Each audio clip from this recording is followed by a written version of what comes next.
the week in racing. It's time to recap it. And who better to do it than Michael and Magic? Two bros/pros who cover the highs and lows of racing around the globe on every one of their shows. Real fans look forward to these guys and their last stunts, cause they know they're not talking out of their royal ascot. What they say makes sense. So ladies and gents, sit back and relax as Blinkers Off presents The Magic Mike Show, where you hear the experts speak. The Magic Mike Show. Tune into the show every week. The Magic Mike Show. You can trust the show is the bomb because it's being brought to you by RacingDudes.com. What's up, everybody? Welcome back to the Magic Mike Show. We are back after you guys took a little vacation. One of you are still on vacation, but Mr. Samich, you're here and you're ready for Tampa Bay Downs. A little back from hiatus, huzzah, as we get going with the Magic Mike Show. Back. I'm going to say better than ever, but we're back, baby. Let's go. We're gonna keep running this. Plan is in perpetuity here, and then Magic will join us at some point. I think that's the plan. That is my plan for sure. When he wants to come back, when he can come back, he certainly can, and I'll have no problem with that. If he never does, or if he takes 6 months, that's fine too. I'm ready to do the show. Excited to be. Listen, I filled in for him when he was on maternity leave, and I thought it went fine. I think it'll be okay, don't you? Yes, I mean we're just gonna have to re-nickname you though. You're now Aaron Magic Halterman until further notice. That's what Heather calls me, so that will work. No comment. No comment. I want to address a rumor real quick about Magic, and I want to hear if you've heard it. Okay. So as you know, Todd Schrupp no longer working with FanDuel, and I don't want to get into why, but I've heard Magic got him fired. Do you think that's true or false? I think that is actually false, and I'm not going to allow that rumor to be spread. I know, like, I've talked to Magic about it, and I know Magic really enjoyed working with Todd. So I'm kind of bummed for Magic on that front that happened, and I actually don't know what happened there. I've not tried to delve into it. It's definitely a bummer for TVG on that front because I know that Todd was very highly thought of by the fans, the viewers, everybody there. So I wish him the best of luck in whatever happens next, and we'll just keep doing our thing as we have done on this show for years without getting involved in any of the drama. I'm proud of my my lack of Twitter drama, I should say. I had a time in my life where I definitely engaged in it. I am no longer in that portion of my life, and I know that you've completely washed your hands clean of that as well. So it's all about the races here on the Magic Mike Show. What a brilliant answer! I know. You Pretty just good. deflected everything right there. I'm telling you. Bill Mott, if you need a PR guy, just understand what I can do for you here. And just that simple answer to that question, which was so loaded and was diffused so easily. You might be a year late to that, but he could maybe use it because he's gonna guess what? He's gonna be in the limelight coming up. Maybe we'll talk about our love for Chief Wallaby at the end of the show once we do the pick 5. Great answer. Obviously, Magic did not do that. I can confirm. I've talked to Magic. He loved Todd, so he certainly did not get him fired. I just want to make it. I was trying to catch Samich off guard, and it did not work as usual. So. All right. Well, listen, no more banter. I say we get right to it. What do you say? Let's do it, baby. Let's do it. All right. We're going to go Tampa Bay Downs race 7 through 11 here on the show today. We're going to do the call to post just for Magic. And on the other side, I'm going to do my best to mimic Magic as far as a host, not a handicapper. And we're going to get this shit done. Let's go.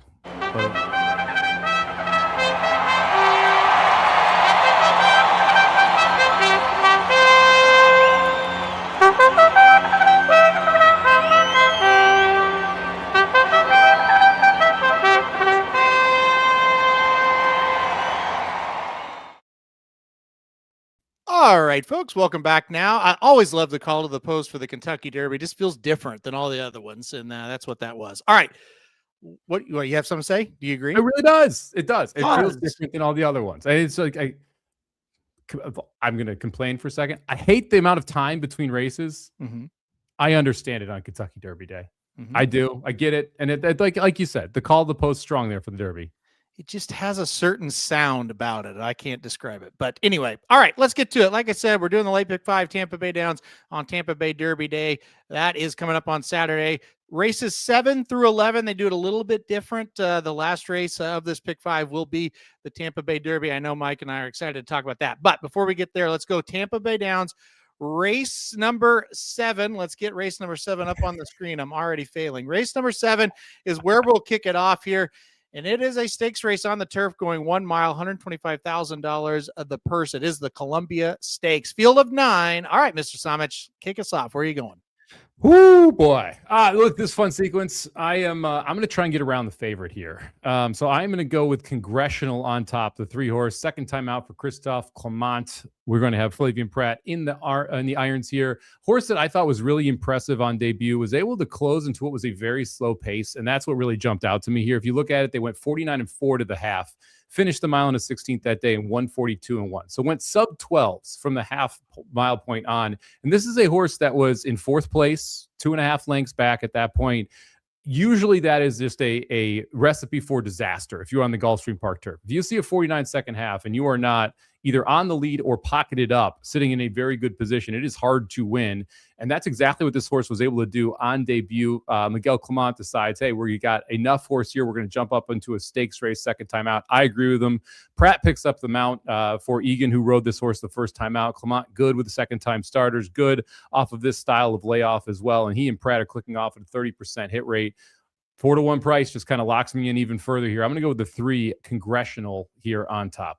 Let's go. We're off to a great start. I went number 3 Congressional on top as well. And a lot of the things you said, I totally agreed with. I thought that was a really sharp looking maiden special weight. I know a lot of times, we tend to gravitate sometimes towards the maidens with the flashy performances.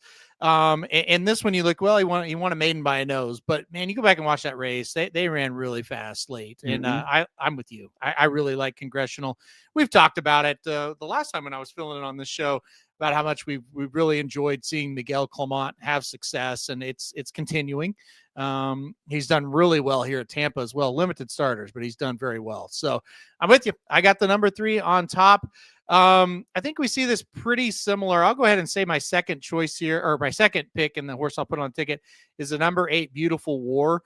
Very similar to Congressional, in my opinion. One race, it was a maiden, obviously, on debut. One, it wasn't flashy as far as the distance. One, just a neck, and it's kind of a close finish. But I thought this horse flew home, closed up late, looked really, really solid doing it. So my top choices were the 3 and the 8 in this spot. Yeah, I like the 8 here too. I didn't have the 8 in the second spot. I had the I'll talk about who I had second in a minute here, but on the Beautiful War front here, who is the 8 horse, another race where they went sub 12s home from the half mile. However, it was a very different opening half mile. They went 46-4 that day to the opening half mile, which set up for Beautiful War to really come from, I'll call it mid pack. I mean, was in 6th of 12 that day and able to make up the ground late. Was a 12-1 winner. I like the fact that the workout right afterward showed some speed. It was a bullet work over the Gulfstream Park Synthetic, 1-24 on that day, going 47 flat for 4 furlongs. Tells you maybe there's a little more speed here inside what the 8 is able to do. I think that's important for this race because there's not a ton of speed signed on in this spot. So I'm not sure the 8 is going to be able to run the exact same race and win today. But the fact that Fox decides, hey, we're going to go ahead, we're going to send this horse to Tampa. We're going to jump into the deeper end here with a second-time starter jumping up against Stakes Company. I think says what they believe this horse can be. Again, this is another one where, like, David Fox, very good. One last start, 26%, $3 ROI, stakes races, 19%. All of the kind of the numbers fit on that front. Wish that Bravo made the trip, but not surprised that Bravo did. He's really riding a limited amount of starters now, so not a huge issue here that we are switching jockeys for the stakes race. So I like the 8. I do think the 8 needs to step forward quite a bit to be able to win. But again, at a 6-1 price, I'm interested here, especially since I'm not going to use Alpe Land here, the 5, who is your favorite. My second pick here, I'm going to go to the number 2 horse, Proton, for Grand Motion. John Velasquez rides. Motion is very good when he usually goes to Tampa Bay. 20 starters at this meet, just 2 for 20 in those. However, this is one of those horses that was in California and that was running over the Del Mar surface, able to make the lead there last time out, ended up fading in a grade 3 to unrivaled time, and a host of others there who were able to pass him late. I think this is your speed. I just don't see any other horses that I'm really worried about being able to get the lead. Maybe the 6 who's 30-1 is going to want to go and going to want to try and force the issue. If that's the case, I still think Proton sits a very good trip. If you go back to the first time this horse faced Stakes Company at Laurel, was able to sit close to a pace that was relatively slow and able to still get the win that day. I love the fact that Johnny V picks up the mount. We're having like a renaissance, a re-ape year of Johnny V, where he is just like, he was awesome last year. He's been great at Gulfstream Park, able to get prices home there as well. And the fact that he decides to pick up this mount, I think, is a big-time positive for Proton, who should sit forward and either have a shot at taking this field gate to wire or sit directly behind the speed, pocket it up, and get a very good trip in this position. Either way, I want to make sure the 2 is involved in my ticket. Yeah, I had the 2 on there as well. A lot of the same reasons, and I'm 100% with you. When I handicapped this race, I saw it the same. I saw there's one horse that might be a little faster earlier than the 2, and that is the 6, Nick's Honor. But that is a horse to me. If he goes out there and goes crazy, the 2 will just sit off, and kind of the 2 will actually be setting the real pace of the race, and they'll just kind of let that horse do whatever. And look, with cheap speed, you never really know if they're going to do their job to begin with. But he's had a couple of races that are maybe a little faster earlier than the 2 Proton. So I'm with you. One thing about it, with Graham Motion, usually when he spots a horse, they're well meant. They're ready to run. They're going to be competitive in the race, if not win it. He doesn't just enter horses for the hell of it. And I think this is probably a spot where they've kind of chose this is where you want to go with him. And this is kind of, we're going to work backwards after last year to kind of get ready for what I'm guessing will be Keeneland ultimately, where you'll kind of see this horse run in a big race. So I use it too as well. I'm with you. I just think gate to wire could be very possible. You're right about Velasquez, man. He's really, it kind of started mid last year, and it seems like it just keep on rolling. And he's man, he's also a great post-race interview. He really, and pre-race interview, he really can kind of communicate what he wants to do. So I've enjoyed that. You're not playing the favorite, and I'm going to. So that's our only difference. What do you not like about Alpeland? Is it just the price, or is it about this horse? I mean, it's a combination of a couple things. First off, the price is a big part of it. When we get later in this sequence, I do like some favorites. And so if I have a favorite who I have 4th in a race, and I do have Alpeland 4th, so if I was going to go 4 deep, I would use it. But I don't really want to use a horse that's 9-5 in a race where I think that there's multiple horses who could take a big time step forward, and where I don't think any horse should be 9-5 in this spot. I actually think 9-5 is going to be long on this horse. I think you're going to get closer to 6-5, 7-5, somewhere in that range. So I think there's going to be more race day money. And in a race where, again, I think the favorite should be 5-2 in this spot. I'm willing to leave off a horse that's 9-5 on the morning line. That's my 4th pick in the race. Yeah, as you're talking, I think I'm going to do the exact same thing, because I've got him at 4th as well, and it doesn't make sense to play. If you've got the favorite in 4th, it doesn't make sense in this spot. Kind of a separator to start the sequence as well. I'm going to do the same thing you did. I'm not going to play him either. I think from a price standpoint, it does make sense. I thought he was bitterly disappointing last time out. I do want to say that. That was a race that really set up, I thought, for him to just cruise. He was 6-5 in that spot at Gulfstream. I mean, it was a stakes race, kind of similar to this one, the Kitten's Joy, and he didn't do much in that. He didn't make up a lot of ground, and I think this field's pretty tough. So, all right, you know what? I'm going to do the same thing. My other issue with the 5 is if you're using the 5, don't you kind of have to use the 1, who is a horse I didn't even consider using at any point? The 1 lost by a neck to Alpeland 3 back, and then last race, the 1 was only a couple lengths behind, or a length and a quarter behind the 5 as well. And I never considered the 1. And so if I'm never considering the 1 and the 5 is my 4th pick and is going to be the favorite, that's a horse I'll let beat me. And again, the 5 logically could win, but at the price, I disagree with where the number is going to be. And especially, again, in a sequence where I am going to be a little bit chalky later in certain spots, it's hard for me to want to jump on the bandwagon of a favorite. No, it makes sense. And again, for me, it's just, if I had Alpeland in 2nd, I think that's a little different. But if you've got the favorite and you've got him as your 4th pick in the race, I don't think it makes sense to play him unless, like you said, unless you've got some prices coming up, then maybe you can get involved. But no, I'm with you. Okay, we're gonna go. So 2, 3, 8 for both of us. Anybody else you want to talk about? Not really. The one on the outside, I think, is if you're going for a crazy price, that would be my position to go. But there's no race on the page that makes you necessarily believe it. You could make a case for the 7 if you really wanted to because of the form here, but was 17-1 at a lower level last time. I feel like the improvement's too big. So to me, it really came down to 4 horses that I thought could win the race, and it was hard to find a price. And so I'm going to leave the favorite off in that case if I can't really find anyone I like at a number. Yeah. All right. I agree. I don't think there's anything else that I really caught my eye. If Alpine wins, I won't be surprised, but I would be surprised if it's not, 2, 3, 5, and 8 in this one. So yeah, I thought these horses that are kind of up and coming, the 3 and the 8, look pretty good. And that's a theme in the 3-year-old divisions right now, whether it be on the turf or the dirt right now. We're starting to see that. So, all right, let's go to race number 8 next. This is a race that doesn't really fit as far as the sequence. We got all stakes and then this maiden special weight. We were talking off air. It's a rough looking maiden special weight here. They're going 6 furlongs on the dirt. It's a field of 10. A lot of these horses that have started, Mike, they did not look good, or they have not looked good. So where are you leaning in this one? Look, I like the first time. And this is where like Mike's not going to chuck the favorite. And another reason why the favorite was left off of my first race, the 2 right timing just kind of stands out to me here. If you look at every horse that have started, there's some serious knocks. And that makes it hard for me to gravitate toward any of the really kind of entrenched horses outside of one other. I'm only going to go too deep here, but to me, the 2 was a pretty easy top pick here. Chad Brown, first time starter, not this time. Quality Road mare.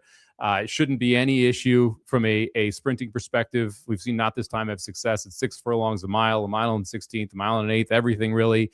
I like a couple of the workouts on the page. It doesn't blow me away, but again, as you go through the who's run here, it's hard for me to make a case for the majority of them. I'm sure we'll talk about a couple, obviously. And again, I am going to use one of them.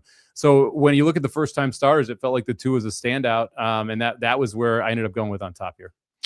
Yeah, same with me. Sometimes you pick first time starters because, hey, you kind of look at them and go, well, that's a great pedigree and they're working great and it's a great barn. Here, you're basically going with the first time starter because, I mean, if this horse can run at all, is going to win. You know what I mean? So these horses aren't great. I was with the 2 as well. I really, really wanted to get the number 3 Starship Valiant involved as well. That's another horse I'm going to use. Another unraced filly here. And look at the barn with first time starters here. The Ferraro barn is fantastic with first time starters. And last year, 40% winners, 67% have hit the board. What if this brown horse isn't very good? All of a sudden, it's there for a horse like the 3 to win. Yeah, if you want to spread and you have an opinion over single later, and I don't have a single, you do. It allows you a little more leeway in some of these races than me. The 3 and the 7 are the 2 first-time starters that kind of jump out. When you look at the 2 of them, I agree with you. I think that the 3 is the horse that I probably want to gravitate toward here over the 7, specifically because of the lack of workouts on the 7. It's a Michael Yates first-time starter who does well at Gulfstream Park in some of these horses and is good on his first-time starters, but only 2 workouts on the page. Neither of them are good. Last of 35 on January 9th and then 25th of 35 on January 21st. So you even missed a workout there if you're trying to get one in every week. Like, to me, there's enough holes there in the 7 that I would agree with you. The 3 Starship Valiant is the other first-time starter. You probably wanted a little bit bigger of a price. Nothing really jumps off the page from a workout perspective. I didn't go there, and I'm not like, we've talked about this before. I care about purchase prices for horses. Nyquist stands for $175,000. This horse sold for $80,000. That usually is not a good sign. When you're selling for that much less than what the standing fee is, that to me is one of those where it's like, well, they don't even think it's worth the value of the sire at that point. That's the reason I ended up leaving the 3 off here. But if you told me, hey, take a long shot, it's the 3 or the 7, and it's probably the 3, just because of the workout regimen that we've seen from Starship Valiant. I'm going to go with the speed as my other play here, and that's the 10 Tech Star here, who's 6-1. This is the horse that's run that I like the most. I think is going to get the lead from the outside. The connections, well, they're not great. This is a trainer who's yet to win in 2025 or 26.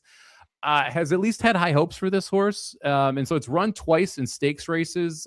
Didn't run much in either of those stakes races. But if you take those out and you simply look at what have we done against that maiden special weight level, a second, a first, or a second, and a third, with buyers increasing each one of those starts, got the lead in 2 of those 3 starts as well. Actually got the lead at all 3 of those starts at one point or another.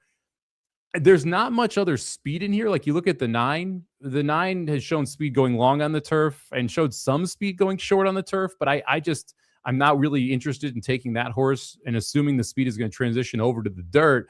And then you look at the first-time starters, there's no workouts that are blisteringly fast early, so I don't expect any of them to show all that much speed. The 5-horse showed some speed on debut, but backed up almost immediately off that. I don't think is as fast as the 10. So I think the 10 clears if the 2 isn't a rocket ship out of the gate. And there's nothing that shows me the 2 is a rocket ship out of the gate. And so in a low-level maiden special weight, I'm just going to take the speed horse who has faced Stakes Company twice and is clearly has the most foundation of anybody in this race. I went 3 deep in here. I actually ended up changing to the 9. I could chat a lot. Here's my problem with the 10. I get it, but boy, that horse isn't much. Yeah. And neither is the 9, to be very fair. I do think you're right. When you look at the workouts, the 2, the 3, and the 7, the unraced horses, they don't look like they're going to be real fast out of the gate. Now, that's not an exact science, but that's just a guess. So I do think the 9 and the 10 are going to be ahead. I just kind of think the 10 might be the 9 might be a little bit better of a horse. I know he's never touched the dirt, and hey, that's a problem. In 4 starts, we haven't been on the dirt, but there's problems with both these horses. The problem is though, it's a race. But if you take out the first time starters or pretend like they're not very good, somebody has to win.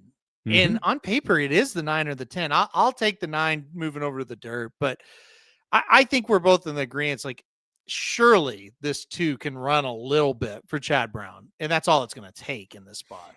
It looks like it, right? Yeah. But again, like these races, if I can get someone up front, I'm just going to take the shot, and that's kind of why I ended up on the 10 here. The 2 seems like the class, so and that's why I'm only going 2 deep here. If I included another one, the 1 would have been the next on for me, who ran second first time out. That was for maiden 32 though, so you're jumping from maiden claimer up to maiden special weight. It's like you're gonna have to improve, but at least like I have for the 9, like we're just trying the dirt. Yeah. Like, let's be honest, they thought this was a turf horse, and then the 9 is yet to pass a horse in the final call. So if you go from the second to last, no passes. And so like, if the 9 doesn't get the lead, am I going to just assume it's going to be able to pass on the dirt? Probably not. The 8 at 3-1 seems wildly underlay. Like, I don't understand why this horse is 3-1. If you look at the 2 starts for the 8, they were 22-1 in both spots, including starting at this level at Tampa, and was fine, but never really a factor. Now you're getting IRAD, but does IRAD make a 22-1, a 3-1 shot? No, that's a little bit aggressive from A to B there. So yeah, for me, it was the 2 and the 10, and then like after that, I was lukewarm 1, lukewarm 9, lukewarm 8. But like I'm willing to try and just get through with the 2 and the 10. Yeah, I hear you, and I did look at the 8 because the last race only got beat 2 lengths, finished 4th, and then you kind of go back and watch that race, and it's like, oh well, that's a terrible race. Like, yep. It was slow by the numbers. It was slow when you looked at it. So, yeah. I can't figure out why Irad's taking this mount. That's crazy to me that he's on him. But whatever. He has rode for Delgado 3 times in the last year. He did win one of those races. So, if you're into that, but he also lost 2 of them. So, take your pick there. I'm with you. I just don't see how he improves the horse, that much, like 10 lengths. It's just that's not going to happen. So, anything else? No, this is the sleepy race of the segment, right? Like this is the one where it's like, well, it really feels like the 2, and like if I was going to single here, it would be the 2 that I was singling. But I just like speed in this spot. Like I want the horse that's going to be in front, that I know is going to be in front, and to me, that this is one of those easier speed handicaps with the 10 getting out there. All right, let's go on to the next leg here. We're back to stakes action in this one. This should be a pretty exciting race. This is a good field, at least in my opinion. Field of 8 here, going a 1.8 miles, the Hillsborough Stakes, Grade 2 event on the turf. And I'm going to single here, but I'll let you go first. Where are you going? I'm going to go with a little bit of a price on top. I'm going to go all the way to the outside here and go with And One More Time. It's a horse for Mark Cassidy that I've actually liked the last 2 times. I don't think has gotten a very good trip in either of those, and that's why I'm willing to go back to the well one more time here against what I think is about the same class levels. Lost to Destino d'Oro the last 2 times.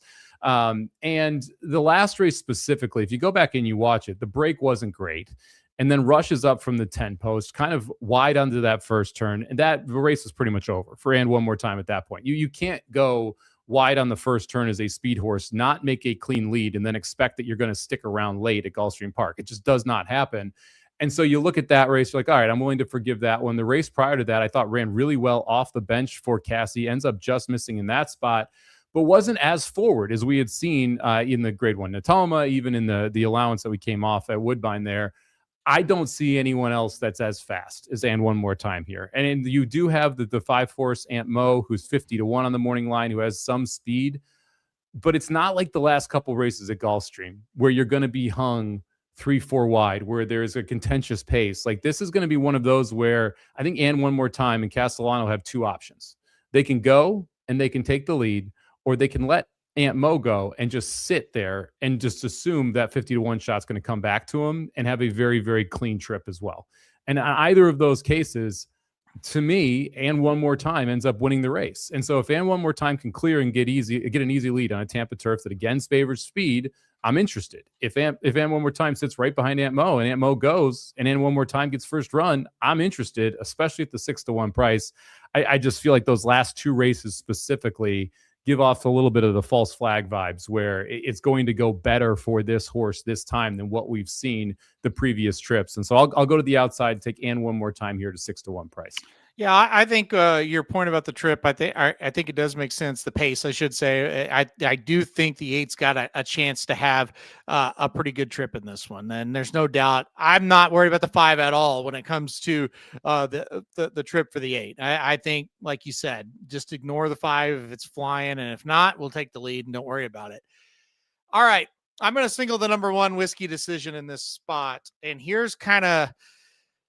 I love Flavien Prat. I think he's the best jockey in the country. I thought he rode horrifically bad on Pegasus World Cup day on the turf specifically. Some of his dirt horses just didn't show up that day. The turf, he got horses way too far behind all day long. And this was one of them. The number 1 Whiskey Decision coming out of the Pegasus Filly Mare turf. I like that horse quite a bit. Hated the horse after the break when we were back in 12th. I don't know why, but that happened a couple times, or 3 times that I can remember vividly with Pratt with horses on the turf that day. Look, this is not a horse that needs to be on the lead or is going to be on the lead, but I'm mid-pack is where we want to sit here. From the rail, I think we'll sit mid-pack. I think we'll get that perfect pocket turf trip that we always talk about. And I think it's going to tip out and have a lot of run. If you go back and watch the Pegasus Filly Mare turf, this horse was making up the ground, but was way too late. And again, was too far behind. A horse that doesn't need to be that far behind. I'm singling number 1 Whiskey Decision, and I'm thinking better trip, better ride, maybe a little bit better horse showing up this time, second off the layoff as well. I think she turns the tables on Destino d'Oro in this one, who was the winner of the Pegasus Filly Mare turf. I think Whiskey Decision turns the tables on him. Yeah, I think this is the probably most likely winner. I think it's definitely going to go off as your favorite, despite losing Destino d'Oro last time. If you go back and you watch that race for Whiskey Decision too, like it wasn't just that we were gobbling up ground. There was traffic throughout that far turn. It wasn't as clean of a run as you would have hoped. You go back and you look at the other races from Whiskey Decision. We've never been 9 back before, right? Like that just was not normal from a running perspective here. And it's not like they were going quick, but they weren't flying up front to the point where you'd think that was going to be that far back from this horse. Was 5-1 that day, obviously a shorter price, but to your point, second off the layoff, you're expecting improvement here for Whiskey Decision, who I think makes a ton of sense, especially if we just break a little bit better and sit in a good spot. This is that 1 1/8 trip at Tampa too, so you also want to kind of have some forward placement into that little first semi-turn as you bend from the chute back into the stretch. I expect Whiskey Decision saves ground on that turn, saves ground on the first turn, and is able to make a run late. For me, the big question mark is what's the pace going to be?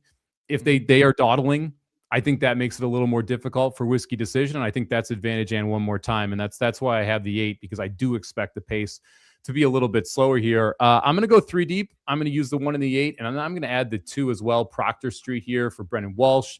John Velasquez jumps aboard on a horse that is undefeated at the distance, perfect 1-for-1, winning a stakes at Churchill Downs for just under $300,000. And this is another one where I believe there's a little more upside. We've seen this horse ship all over the place, has wins at Saratoga, has wins at Keeneland, has wins at Indiana Grand, has a win at Churchill Downs. So it just likes to win 5 for 9 in the career. And I think this is kind of similar to the setup of Whiskey Decision. You're probably a little bit further back if you're Proctor Street than you are Whiskey Decision. But again, if you do get any type of pace, I think these are the two that are running. And I like the price on the 2 a lot more than I like the price on the 4 here. So 1-2-8 for me here to get through the third leg of the pick 5. Yeah, let's talk Proctor Street and then a little bit Destino d'Oro before we go on. I have a suspicion that some of those turf races, especially the 2-turn turf races on Pegasus Day from Gulfstream, I don't necessarily think those are going to hold up as far as, hey, this horse won and they're going to win here and here and here. I thought it was a very trip dependent day. I thought the turf course played kind of strange a little bit as well.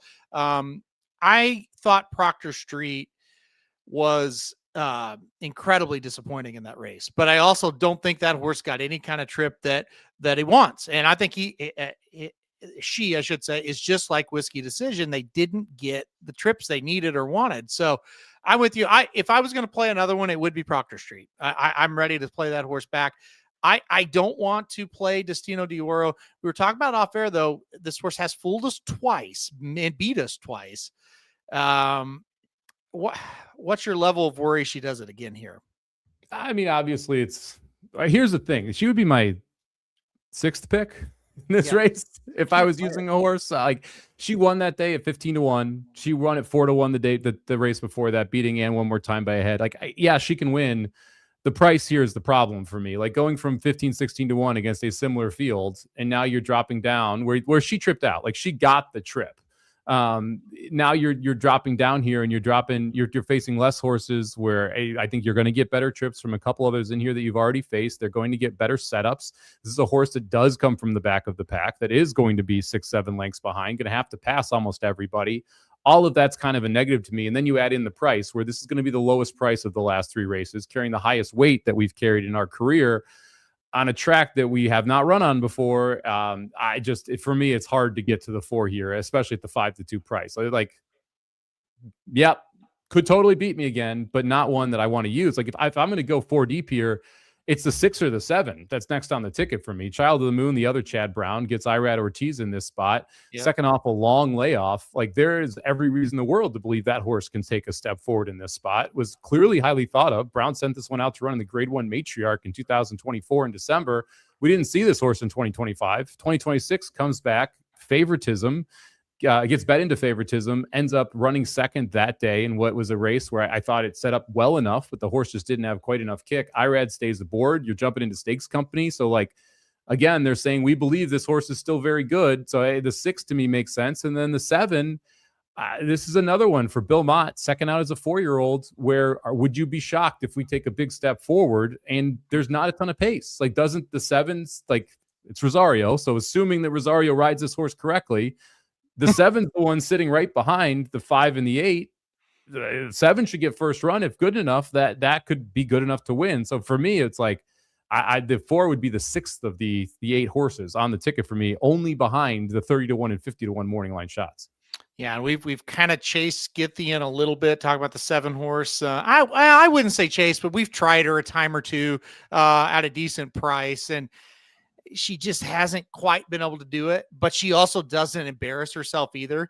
Like, you come in and you go, well, she didn't get the job done, but she ran okay, so it would be interesting to see if she could kind of turn the tables. I'm with you. Like, I didn't have a lot of interest in the 4 either. So I'm with you on that. I just kind of wanted to get, your thoughts, how not scared is the right word, but how concerned are you about her? And I'm the same way. I'm not too worried. For my single, like I said, I think Proctor Street, I think the 8, and I'm with you. I think the 6. So I'm a little bit more scared of those horses. So, all right, let's move on. I think this next leg is one of 2 things, and I'll explain as we go along. And I have not seen the morning line for this, and I am surprised by it. Okay, let's go to the 10th race on the card, the 4th leg here. The Florida Oaks, a Grade 3 event on the turf, going 1 mile and a 16th. Field 11 here. As I said, I think it's going to go one or 2 ways. I think this is wide open, or I think one horse might just be the goods. That's what I'll say. Not sure which one it's going to be, but Samich, let's start with you. Who do you like here? I'm going to go with the long shot here. And this is one of the races I'm going to spread. And give me the number 2 Alone Time on top for Cherie DeVaux here. Camacho rides 12-1 price here on the 2 horse. I don't see any other speed in here. And that to me is good enough to sit and say, you know what? I like that last race at Fairgrounds quite a bit. I thought this horse ran well. I like it when speed horses just kind of shrug the field off and pull away. That's what she did down the stretch there. These are 3-year-olds. Again, logically, they could take a big step forward. This is basically a nice win, and then you get a layoff. This horse is really well bred for the turf. We talked about Justify multiple times as a sire, has been a very good turf sire. You look at the bottom side. This is a European bred on the bottom side. Weekday, he was a very good horse. Dansil, the grandfather, like this is a horse that should really love the turf course. You're going a mile and 16th, and to me, no one else is going 22-4 to the front. This is a situation where Alone Time should have a length to a length and a half on the rest of the field the entire race over a turf course that does favor horses that are forward. I realize that there are probably more talented horses long-term in this race than Alone Time, but Alone Time has the best trip in my mind in this spot. And so I'm going to go with the 2 Alone Time at 12-1 on top. Yeah, I didn't use the horse, but I do get, and I did project the same thing. I thought the horse would get the lead. I just think going to get caught here. I did go back and watch that maiden special weight win, and look, that was a perfect trip. And if you get that kind of trip again where you're lonely out front, I mean, we know how Cherie DeVaux can take these and win these races gate to wire. So I'm with you on that one. All right, my top pick. And why I say I think this horse is either the real deal or is not. And I spread in this league, so I'm not quite sure. But I really like the number 9 Coco Motion. I really think that was a big effort last time out. I see you didn't use the 9. So no, I did not. Dude, 9-2. I think this horse should be favored, but is 9-2 on the morning line. You know, first of all, it's like, okay, you broke your maiden in Tampa. Sometimes that is what it is. You have to go back and watch those races is the point I'm getting at. Go back and watch this race. This horse was flying down the stretch. Now, got a little bit of a quick opening quarter, but they didn't go all that fast after that. And she just passed everybody like they were standing still. Won by 6 1/4, 10-1. So obviously we weren't really highly touted, but I'm telling you, that was very, very eye-catching. And now gets Johnny Velasquez today. So Velasquez is going to jump aboard for the stakes race here. I like that. I think that's kind of a sign. It's like, okay, we do have a serious horse here. So number 9, Coco Motion, top pick for me. I like this horse quite a bit. Yeah. Look, I agree with you in the front that this was a really impressive debut, especially coming from all the way back, 12-12, and circling the field and just running out. I looked at this horse, and the reason I didn't use it, I looked back at the race. So gets a 74 buyer on that day. I always want to know, okay, what did they beat? The high buyer before that day for anybody in the field was a 63. The high buyer, including that day, as well as any race afterward, is a 63.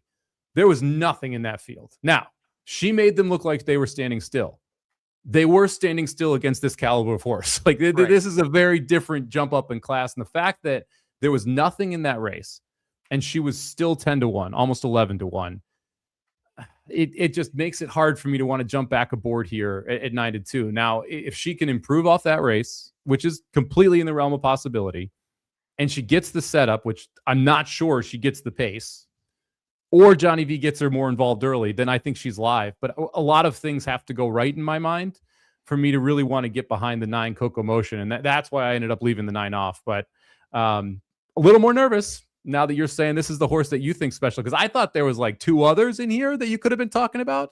Okay. I thought you could have been talking about the 7 Time for Dream, second pick for me here, Pletcher and Ortiz, that I think is really logical. This is a horse that last time we saw it was running in the Breeders' Cup in the Phillies juvenile turf there. She didn't run a lick in that race, but she was bet in that race, which I think is at least relevant. She was 4-1 in a field of 12 on Breeders' Cup day in a Breeders' Cup race. That matters. It's a Pletcher horse that ran well in the Jessamine, won the PG Johnson at Saratoga. Now you're first off the layoff here. maybe that's the big issue, but the fact that we're coming back here against a field that I think she can definitely beat for a Poli Stable and Pletcher, I think makes her at least live. So I did use the 7, and I thought that was the horse you were talking about with the possible superstar in the field. Well, we both have the 7, and that's my second pick as well. And I'm with you 1,000%. The Jessamine was a race for Time to Dream where she got a really just a poor trip, I thought, and just I thought was the best horse coming out of it, and it got bet like it. And like I said, the Breeders' Cup Juvenile Fillies turf. That race, if you remember, I don't know what happened, just didn't show up. But the 3 races before that were really good. The race up at Saratoga was fantastic. I listen, I've got the 7 in second. I'm using the 7, no doubt about it for me. Another horse that I really kind of like, and I kind of think this horse could be something, is Abigail, the 3 horse, number 3 Abigail, coming off of back-to-back wins right here at Tampa, broke the maiden by 3 and then won an allowance to back that up last time out. This is another one I think is progressing. The first race didn't run very well, and then after that has been really, really good. So the 3rd horse on my ticket was the 3 Abigail. I expect this horse, if there is a lack of pace, to be the one that can kind of overcome it the easiest, because I think she's going to sit, I don't know if second, but she's going to sit 3rd, 4th, 5th and kind of sit that pocket trip in my mind. Yeah, she could trip out. Would have to improve quite a bit. That's why I left this one off. Again, another one where I didn't think there was much that she beat in either of those 2 races. And that's another reason where, like, some of these Tampa horses are hard for me to play back on days at Tampa. Yes, they have success over the track, but the horses they've been facing are far inferior to like a Breeders' Cup field in 7, right? And just one more thing on Time to Dream. If you look at that race, they went 45 and 4 to the half mile. That was almost 2 full seconds faster than any other half mile she's run. She was only 4 lengths off that half mile pace, and she was wide that entire race. To me, there's enough reason to just like say, hey, I bet if Irad got that ride back, he would have been a lot further back. He would have like just saved ground and made one big run with her versus what she ended up doing. And so I think that was kind of the race dynamics that cost Time to Dream in that spot. That's why she didn't show up and run well. I don't think you're going to have nearly those same dynamics here. I did on the 3, like, again, she was a 40-cent favorite in that allowance race. A lot of these would have crushed that field. And so it's hard for me then to really try and run behind her and get her at 6-1 there. I am going to take a little bit of a price here, and I'm going to go to the number 6 Special Wood here for Tom Proctor. This is just an interesting horse to me. We saw 3 runs over in Europe. 2 of those were able to get wins. 1 over a 14-horse field. The second over a 4-horse field as a favorite. So not as big there. But they decided to debut this one at Del Mar, which is not somewhere where Tom Proctor runs all that often, in a graded stakes, and was bet that day down to 3.5 to 1. So 7-2 on the line there. Didn't run great. Now we're coming back here, and we're not backing off the fact that we're going to keep this horse in graded stakes company. You're getting 12 to 1. Proctor is 40% at Gulfstream Park. He's run 25 runners. 20 of the 25 have hit the board.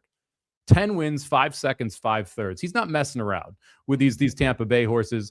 Obviously, Rosario up, not my cup of tea. But at the same time, this is a horse that has some early foot, has some late foot. And the barn clearly thinks very highly of her. And this is a spot where I'm not going to leave off a 12 to 1 shot for a barn that I think is kind of showing the hand here, tipping the hand that they think there's some talent here. Yeah, take a shot with that one. I don't blame you. I looked at that one for a while. It's a level of improvement, right? That's going to be the big key here. Can we get a little bit of improvement? And we should first out as a 3-year-old. So I'm with you. But I did not use, but I can see what you're saying is what I meant to say there. The 11, that's the last one for me, Legina. I put this horse on the ticket. So I went 4 deep. Last time out, nice win in an allowance race, Florida bred race there at Gulfstream Park. Ran second behind Sister Troyan, 2 races back. Sister Troyan, I don't know what your opinion is of that, but probably should have won again last weekend, and maybe got a little lazy with the ride. I don't know. I don't want to get into it. But anyway, was competitive with her, so I think could be competitive here. So the 11 was the last one on my ticket. Yeah, I included the 11 too. Don't love the draw. Don't love the setup. This is a horse that's going to want to be forward, but is not fast enough to be forward with the 2 in my mind. So we're going to have to see what trip Legina is able to make here. But look, like 3 tries on the turf. The only loss is to Sister Troyan, who should have won last weekend, but ended up getting beat late there by an inside horse and surging. So I just, to me, if there's like the 7 and the 11 could be special. We'll see. Both of them are going to have to do something to be able to prove that. And like that's why I'm going to include the 11 here at 7-2. This was the last one on my ticket. I almost left this one off because of the post draw. But again, she's been running against better. She's in form. We'll see what she can do against this group. All right. Sounds good. All right. Let's get to it. I think we're all dying to talk about the main event. So let's do it. We've already talked about this on Visa and at the track, and I thought it was one of our better conversations. Honestly, we had a lot of fun with it. We really like a lot of horses for this. So Tampa Bay Derby, last leg on the card here, race 11, field of 9. We've got some interesting prospects. All right, Mr. Samich, we're gonna let you kick it off here. Who in the world have you picked to win this race? Give me the Puma, baby. I'm not backing off. I'm not like, look, I have been a Chief Wallaby card carrier since the moment that horse crossed the finish line as your Kentucky Derby winner. I have not backed off that opinion from anything that I have seen. The Puma ran second in that race and actually had a little bit of trouble in that race. Didn't break clean, had to rush up, ended up getting the lead and then getting gobbled up by Chief Wallaby in that spot. You go to the the race last time out in the Stephen F. Davis, and I don't think got a good trip at all. I think got a pretty crappy ride that day. And Castellano was not aboard. Now you're going back to Castellano, who rode this horse first time out. I am of a different opinion. I know the majority of people would say that if the Puma got a clean trip, the Puma would have run second that day to Renegade. I think the Puma might have beaten Renegade. Renegade got everything his own way, was able to go outside, never faced any trouble. The Puma was trying to weave through traffic, got boxed in at one point, didn't get to stretch his legs till later in the stretch. And we saw the Puma do his best running in the maiden special weight event on the outside. I just think there is a lot of room here for the Puma to be able to take a step forward and improve over this racetrack second time out. You get Castellano back, and the price is right. I'm getting 8-1 on the horse that I think is probably the second most talented horse in this field. But a horse that has, and we'll talk about who I think is the most talented horse, but a horse that I think has more foundation under him than the horse that I think has more talent than he does in this spot. And so I like the price here at the Puma with 8-1. I was hoping it would be like 5-1. You mentioned it. We didn't know the morning lines when we taped VSiN at the track this morning. 8-1 feels like an even bigger gift. It makes me even more excited about the Puma here. I threw him on the ticket when I saw 8-1. I said, I'm going to put him on there. I mean, you're getting the price. If that's what he actually goes off at, you're getting every bit of the trip last time wasn't a bad trip. That horse absolutely good enough, right? Absolutely. Yeah. I look, I can't, I know we joked, oh, you hate the Puma talking about me on VSiN the track. I don't. We're separate on the fact that I don't think he would have won the Sam F. Davis. I think he gets second, 1,000%. It cost him second. I don't think he would have won, but here's the deal. Renegade's a good horse. So say he runs second, get beats a length by Renegade. Well, that's good, and that sets him up and it looks a lot better coming into this one. My problem with, and I can't pick him on top. I like other horses in here better. It's just that simple. Like these horses are really good. We'll talk about the 4 main contenders, but on top for me, I'm going to go number 6, Further Ado. I will come on and quickly say, I don't like 9-5. I really hope he's not 9-5, but maybe he will be. I don't know. 2 races back, an incredible maiden special weight win by 20 lengths. Look, I thought the Kentucky Jockey Club was decent. He beat Universe and Soldier and Diplomat. Soldier and Diplomat's come back to run at least okay. Universe is not. Look, I kind of think he's ready to run a big race. I kind of think this is a really, really good spot to bring him back in. I like that Irad stays aboard. He did ride Power Shift last time out, but Irad stays aboard. Further Ado. I think it's a good sign. I think it would be a bad sign for sure if he stayed with Power Shift. That would be a major negative for Further Ado. But the fact that he didn't do that tells me that they do like this horse. So it's splitting hairs for me between the 5, the 6, and the 9. But I did pick the 6, Further Ado, on top. Yeah, this is one I was happy to leave off and excited to see the 9-5 price. We talked about this a little on VSiN at the track, but like that 98 buyer, which is what people are betting Further Ado off of, the 20-length victory, I don't think has any foundation. Like that to me is one of those numbers which makes absolutely no sense when you look at the breadth of the work. I mean, the high buyer in the other 3 races in an 82. If you look at everybody who was in that race when he ran a 98, the second highest horse got a 66 out of it. The second highest buyer of any race run by any horse ever in that race was a 72, and that includes 2 horses that came back to win, but they came back to win with 68 and 64 their next time out. So this is one of those where like you're off a layoff. I get it. You were hyped early, but like you delivered once, and that delivery, like I'm not sure I agree with what the actual number came back with.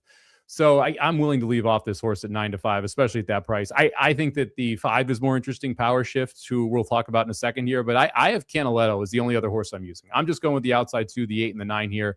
I think Canaletto could be the goods. This is I have 2 future bets in the Derby. It's Canaletto and Chief Wallaby. So it tells you what I think of Canaletto right out of the gate. Now the price is a big differentiator here because I kind of know what I'm gonna get from the Puma here. In my mind, you get a horse that clearly can do 2 turns, that has had suboptimal trips in both of the first 2 races. I don't know what I'm going to get from Canaletto. And so when I stare at one at 5-2 and the other 8-1, it's pretty easy for me to put the one that I believe has more foundation there on top, especially at the better price. But the talent for Canaletto, I think that like this is a like sky is the ceiling here. This is a horse that was awesome on debut at Gulfstream Park, went gate to wire that day. Are we going to try and go gate to wire today? I don't know. That's part of the problem. Can this horse stalk? Also don't know. Another part of the problem. Like I don't know what trip Canaletto needs to win to be able to be successful here, but just sheerly on talent and what we saw in that first race, which again was a very good race and has produced a next out winner already at Gulfstream Park. I'm interested in seeing what Canaletto can do, and I'm willing to just go 8-9 here to try and get to close out this pick 5. My best guess is he's going to sit in second. I really think Power Shift is the one that's going to want the lead because he's drawn inside of the 9, and I think Canaletto sits in second. Yeah, I mean, but the problem is like Further Ado has speed. Roger That Drama has speed. Redland Rebels is going to try and go gate to wire from the rail. Like I don't think Canaletto can sit in second. I think Canaletto has to sit in like 4th in this race if you want like an optimal trip. I don't think you can get the lead from that post. And this is what scares me about Canaletto is like there is other speed signed on, and I don't know if you can stalk. If I knew Canaletto could stalk, I'd be a lot closer to putting Canaletto on top in this spot. I just don't know. But I would expect as a Chad Brown horse, the horse can. Like we don't see a lot of gate to wire Chad Brown horses as dominant horses all that often. I kind of think he can. Now again, that's why I'm picking him. Well, I'm using him too, but he didn't look. It's one race, and just one race is that is not enough data to have a firm opinion on anything, right? He got in front, okay, but he didn't really look headstrong to me. No. To me, it just looked like he was naturally the fastest horse, and he's got in front. Now the problem is though, what if he gets headstrong if somebody's in front of him and he's not naturally the fastest horse? And so I get why you're saying, hey, with the Puma, I know what he's going to do. And this horse, I don't. I get it. And the price obviously makes a big difference. So, but look, I think you got to use the 9 Canaletto. I do think it is relevant that Flavien Prat is here instead of going out and riding Brandt out at Santa Anita. Now I know Flavien Prat has a lot of mounts for Chad Brown, and that's a big reason why he's riding a lot of good horses. But listen, he's on Canaletto, and I think that means something. So yeah, I'm with you. I use Canaletto as well. Let's talk Power Shift. I know you didn't use him. I am going to use him. Look, I thought the comments from Todd Pletcher were very telling. He said in the article at DRF this week, leading up to the race, he said, look, the plan was to take him here for the Sam F. Davis and to run in a maiden special weight on that card and then come right back and run in the Tampa Bay Derby. We knew he was very good, and that was the plan we had for him. He ran a race that would have won 999 out of 1,000 maiden special weights at Tampa Bay Downs. He happened to be in the one that didn't. He said, but he ran a winning race, so we're sticking with him, and we're going to stick with the plan. I'm using him because of what he said, and the more you watch that race, it was really, really damn good. He did run a winning race that day. Yeah, I mean, he and Emerging Market were 15 lengths ahead of the rest of that field. So it's not like your typical Tampa Bay maiden special weight, right? There were clearly 2 horses that were above the caliber that you would expect in that race. And I wouldn't be shocked if Power Shift was a very, very good horse. This goes back to like, okay, are you going to be able to stalk against this group, get by, and hold someone off? Because you're not getting the lead if you're Power Shift. I kind of What? We had a car alarm going off. Uh-oh. It sounds like ours. No, it's not ours. Okay. It's the most magic thing ever you just did. No, like, do you know your sound of your car alarm? Like, you know what your car, yes, that sounded like our car alarm. I was like, wait a second. No, but it wasn't. Don't worry. Yeah, No, and no you get a problem little here. terrified at first. Yes, because like I know where my wife is. I know where I am. I don't have the keys on me to accidentally push it in my pocket. So like then you're like, wait a second, someone trying to steal my car? Yeah. Good news. No one's trying to steal my car. Look, I don't think Power Shift gets the lead, which means the Power Shift has to come from off the pace. Now, was able to do that against much worse. Like I liked the maturity that we saw from Power Shift in that race. Sat third, made a move on the turn, ended up just running into a horse that beat him by head length, whatever you want to call it that day.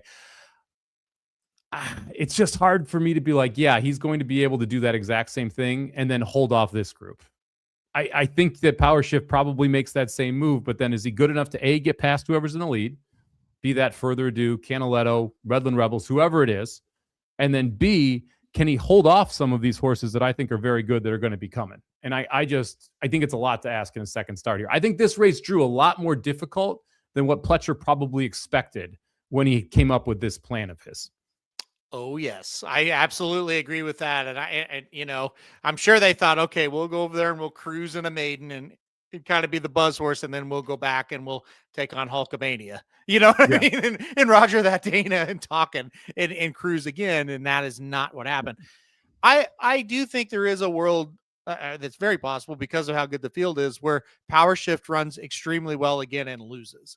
And he exits a maiden still with two, 95 plus buyers and still is a maiden. So I agree that could happen. But again, I was so impressed by the race. I could not use him in this spot. So, all right. Anybody else you want to talk about before we give tickets out? First off, two other horses I want to talk about, actually. So we'll get to them. First off, Curtis Menlo jumping in, Redland Rebels, wire to wire for the win. We've got Dr. Tang here. Love Canaletto. I hope he is right. I hope that you are wrong, Curtis.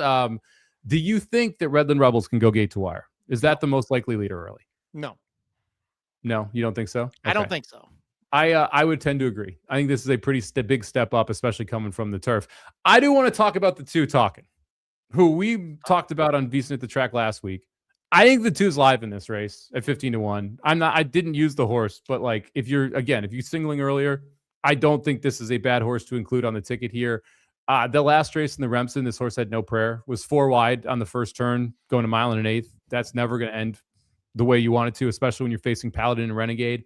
I thought the Champagne was actually a really good race, considering that Napoleon Solo was just out there for a jog, and this was the only horse that was able to make up any type of ground late in the lane. The win at Breaking the Maiden at Saratoga was over Further Ado, who is your favorite in this spot. If they go fast, I think Talkin is coming late and is at least a threat here at 15-1. Yeah, I said today I don't have a lot of interest in him. I don't think he's all that good. But look, third or fourth, I think is possible for him. I just on this kind of show for sure, I don't want any piece of him. I would be really surprised if he wins. I'll just leave it at that. I mean, part of it is this field I think is just extremely good, and I don't view him as extremely good. So how many there you go, Curtis, backing me up. Talking's thorough numbers as a 2-year-old are better than most of his 3-year-old. I think he's live. Like if I had a single earlier, I would be using 2, 5, 8, 9 here, and I'd be leaving out the 6 if I could. Okay. But I did not. So price wise, this was the race I'm second most confident in, because I do like the 8 and the 9 quite a bit. That's why the 2 got left off. But I do think Talkin is at least a relevant horse here in this spot. And there is enough speed that it could set up that someone's rolling late. And that horse could definitely be Talkin if it all plays out. I also like, I think it was the right decision to scratch out of last week and run this week. Like, he was in the Fountain of Youth. I think he fits a lot better here. I will say that for sure. 5 horses, if all things go right, could make the Derby from this race. I would go 3. Really? Yeah. I think if Talkin, Power Shift, Further Ado, the Puma, or Canaletto, I think all 5 have Derby aspirations. Well, yes, but I'm saying, like, realistically, I think it'll only be 3. Because here's the problem: like, if the Puma loses or Power Shift loses, whoever loses, I'm not sure they're going to press on to the Derby. Yeah, I mean, I think you have 2. So people are talking about Canaletto being the Preakness horse for Chad Brown. Mm-hmm. It feels like if he runs first or second here, he's going to the Derby, right? I think so. Yep. Like that, and then it's emerging markets. It's the Preakness horse, the horse that beat Power Shift. Yep. That to me seems more likely than what a lot of people are kind of pushing through, right? Right. I agree with that. I think Canaletto, he's got Derby in mind. And I definitely think just because of the timing of when they debuted, I think with emerging market, it's just like that's maybe too much too quick. Also, emerging market is a Klarovich horse, and they tend to kind of take the more patient approach with their horses. They kind of let Chad do what he wants to do, which is what everybody should do. This group, I think, wants the Derby, wants to get to the Derby. So yeah I think Canaletto's going Derby if he wins. Yeah, I think two horses of this field make the Derby. I think it's the 8 and the 9. I think both will be in the gate when things all are said and done. You just can't quit the Puma. You just can't quit him. I'm telling you. He's not Chief Wallaby, though. That's a thing.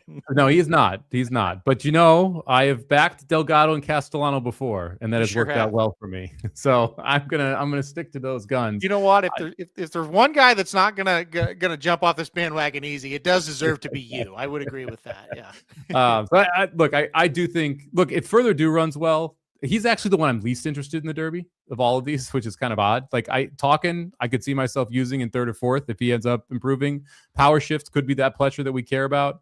And the Puma and Castellano, I think, or Canaletto both have the opportunity there. I'm probably never using Further Ado. Really?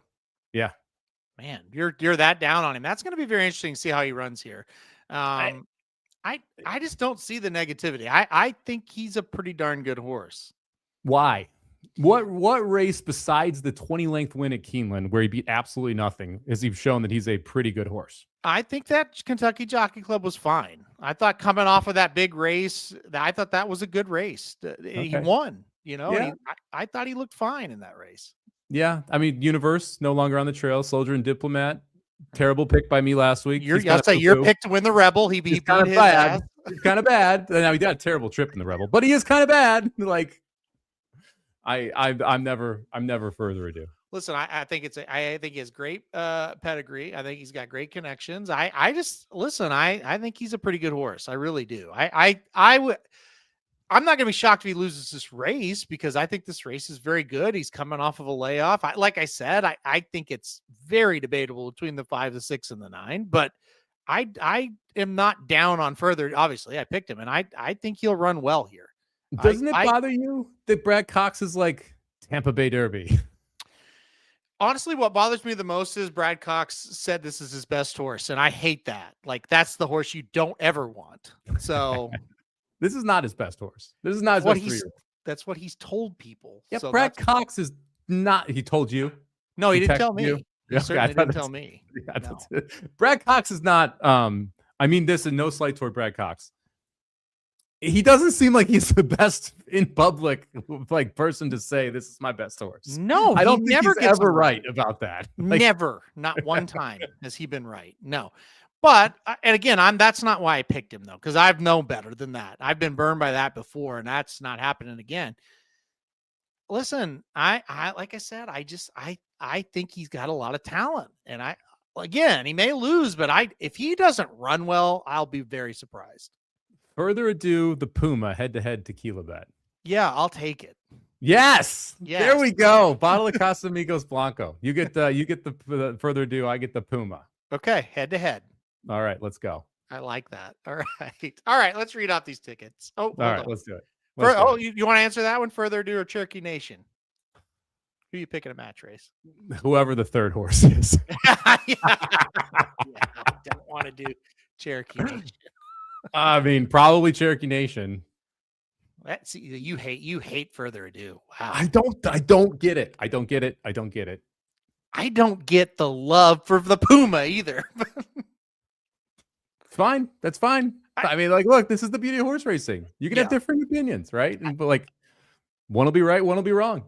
The problem I have I don't want to keep talking about the same thing over and over with the Puma again. I know you think he would have won, and I thought he was just okay in that race. So yes, we've said it. That's the difference, right? That's the beauty the beauty of horse racing. Like, you can have differing opinions, and we don't know which one is right. We'll actually never know which one is right, but it will completely skew your way to handicap this race. Yeah. I think we will know which one is right. If he wins this race, you were right. Yeah, but if he loses it and gets a bad trip, we don't know.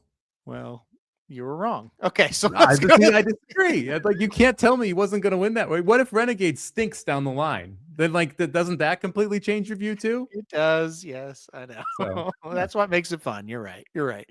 All right, read off your tickets. okay. All right. Pick 5 here, starting in race number 7. I'm going to go 238 with 210 with 128 with 267 11 with 89 for 50 cents. That's a $72 pick 5. All right, and I'm going to go 238 with 239 with the 1 whiskey decision with 379 11 with 5 6 8 and 9. $72 for me as well. I'm getting support. People are not impressed with the Puma. I realize I'm 8-1. If you look at the people talking coming out of the race, they agree with you more than they agree with me. That's fine. I will say this: I think 8-1 is too high. I don't think the horse goes off at 8-1. I think he might. Oh. I mean, no one in the chat has backed me up. Not one person. No, I thought somebody did. No one in the chat has backed me up. And we've had people say Redlands Rebels. We've had people say Talkin'. We've had like you like Power Shift, Canaletto, Further Ado. Like there's a lot of other directions to go here. And like, especially if the general thought process here is that the Puma stunk in at Sam F. Davis, then you're going to get 8-1, which I'll happily take. See, I don't think he stunk. I want to make that very, very clear. I just don't think he was that good. Well, yeah. I mean, okay. Yes. Let's go. Well, we've talked about the Puma a lot. If he ran 1 length behind Renegade, what's his price in this race? Well, yeah, no, that's what I'm saying. I think he's about 4-1, 4 or 5-1. I think he's a favorite. Oh, come on. He's not the favorite. If he ran 1 length behind Renegade in that race? You love Chief Wallaby so much. I do. I don't know that. Hey, just to tell the public, and how long have we known each other now? It's been a while. It's been. Oh, dude. We're closing on 10 years. It's almost a decade. I've never heard you more excited about a horse, and I'm being 100% serious than Chief Wallaby. Never. The minute they crossed the line, I started it. Like I don't bet a ton of future. I have a future ticket on Chief Wallaby. Like I'm all in. I think it's the best horse in this crop. I've said multiple times that's the best debut we've seen from anyone in this crop at 2 or 3. Yes, you've said it a lot. Vison at the Track. We have a text group with our producer and Mike and I are in a group, and I swear to God, guys listening and gals listening, he had crossed the wire for 1 second. And Mike texted the producer and said, we need clip of that immediately. Like for our show, like we got to have that clip, you know? I was like, wow, that's crazy. You love this horse. And again, you've loved other horses. I'm not saying that you haven't, but like, I've never heard you this excited about one. So no. Yeah. I will say that I have a pretty good track record when I'm very excited about Kentucky Derby horses. It's gone pretty well for me over the years. Why the hell do you think I'm telling people this? It's like very... And I took the reserved, hey, let's see what he does. But honestly, like, I don't know. I think we were texting right after, I was like, we were. He's like, that's the Derby winner, after that race. So yeah, no, I'm with you. So right now, Paladin 8-1, Commandment 9-1, Chief Wallaby 10-1, Nearly 11-1, Renegade 12-1, Boyd 14-1, Canaletto 15-1. Silent Tactic 18-1, Further Ado, Iron Honor, Class President, all 20-1. Any interest in anybody? Yeah, Chief Wallaby. I have him at 35-1. So. Well, look, if he wins the Florida Derby, he's going to be 5-2, 3-1. Yes, I think he'll probably be the favorite. Yeah, so I would take him now. He's number 1 on my list now, so I would take him. Yeah. Man, it's exciting. It's getting very, very exciting. Yeah, I wanted to mention this real quick. Boyd at 15-1. Boyd works every week over and over and over and over, and he never enters. Who is betting him? Where is he going to be put? Like, I'm trying to see if his I'm trying to see if Power Shift is on here. Yeah, he may not be. Still I mean, Confessional is on here. Confessionals. Okay, Power Shift is 60-1. Okay. I mean, that's not ridiculous. No. Sinister Rock says Nearly is gonna win the Florida Derby. Where is Nearly on the list? Nearly is 11-1. That's going to be the Florida Derby is going to be a freaking banger of a race. Dude, I'm 99.9% confident. And again, this can always change. But as you sit here March 5th, whoever impresses me most out of the Florida Derby is going to be the pick for me to win the. Yeah, I mean, I think there's going to be the Paladin love. Like, I think Paladin probably wins the Bluegrass. Okay. And then, like, that's going to be the other horse who's been the favorite pretty much every step of the way after we saw Ted Noffey scratch. So I think that's going to be a little bit interesting. But, man, it's you could not convince me that Florida is not the best circuit again this year. I think it's so strong. Horses that are based in Florida are going to go win other places. Yes. And you're going to see I wouldn't be shocked if the Wood winner, if the Arc Derby winner, if you're going to see Florida horses show up in unique places because of how good that Florida Derby is going to be. Yeah. Yeah. Okay. Well, this has been fun. We should do it next week. What do you say? All right. I'm in. Okay. Sounds good. All right. Well, we're going to get out of here. I got to ask you one thing, and it's a quick question. It's just a personal question. How upset are you that Colton Parayko did not waive his no trade clause to Buffalo? I didn't even know, and I'm very upset. I want to just tear it down to the goddamn studs. I want no part of Kyrou, Thomas, Parayko, Bennington. Get them all out of here. The deal was done. We were going to get Buffalo's first round pick, and then we were also going to get a prospect that they drafted 9th in last year's draft for Parayko. That was a done deal, and he didn't waive his clause. What a dick. Yeah. Okay. It's the problem with St. Louis. It's too good of a place to live, too good of fans that people don't want to go anywhere. Yeah. I mean, I'd never understand why if I was Colton Parayko, I would have waived that in a second. Me too. Why do you want to be part of a full-on to the studs rebuild when you can go and compete for a cup this year? I don't know. It's just wild to me. Yeah. Well, he's still ours, at least for another day. We'll see what happens. 20 hours, I think, now to the trade deadline. So we'll see what happens. But I just wanted to throw that at you. Nothing pisses you off more when ESPN writes the article of the top trade targets and there are 8 players on your team and you are not in playoff contention. You're like, why aren't we? Why, if everyone wants every piece of our team, why do we suck as a group? Right. Yeah. Thomas, Kyrou, Falk, Parayko, Shen, all these guys are like, oh yeah, they'd love to have him. Yeah. Bennington. Yeah. Bennington. How do we have 55 points and it's March 5th? So we're both Blues fans. If for anyone out there who's catching the show and doesn't know. So this is we have our own text thread about hockey, which also is, kind of commiserating right now with just how the season has gone. Although we won 2 straight, maybe now is the run. Get your Stanley Cup tickets in now. I don't think I'm going to send them in. I'll pay a scalper price if we make it. How about that? Yeah. There you go. There you go. All right, we're going to get out of here, guys. Thank you, everybody, for joining us. We're back. We'll be back each and every week for this show. So, we'll be back. Don't worry about it. We're no more vacation for Samich. He's gonna be back with me and hopefully Magic at some point. All right, guys. Thanks, everybody, for joining us. Good luck with your bets this weekend, and we'll see you next week. The Magic Mike Show, where you hear the experts speak. The Magic Mike Show. Tune into the show every week. The Magic Mike Show. You can trust the show is the bomb because it's being brought to you by RacingDudes.com.